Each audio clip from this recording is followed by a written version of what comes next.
உங்க வீட்ல நீங்க வேலைக்காரி வச்சிருக்கீங்க தானே? வேலைக்காரி இருக்கிறார்கள். அதான் நான் கேட்டேன். எங்க ஒரு பக்கம் வச்சிருக்கிறதுனா வேற. ஓ, உங்க வீட்ல வேலைக்காரி இருக்கிறார்களா? இருக்கிறார்கள். மாதம் எவ்வளவு சம்பளம் தரீங்க? மாசமானா 12,000. என்னது? ஒரு மாசம் ஆனா 12,000. மாதம் எவ்வளவு சம்பளம் தரீங்க? மாதம் 12,000. ஒரு வருஷத்துக்கு எவ்வளவு சம்பளம் தரீங்க?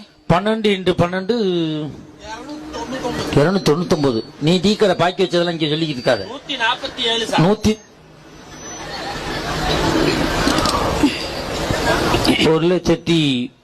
1,40,000 அந்த இது பணம் கொடுக்குறேன். நான் கேக்குறேன், ஒரு வருஷத்துக்கு 1,44,000 ஓவா தரீங்க. கல்யாணம் பண்ணி, அதாவது ஒரு ஆஃப்டர் ஆல் வீட்டு வேலை செய்யற அம்மாவுக்கே 1,44,000 ஓவா தரீங்களே.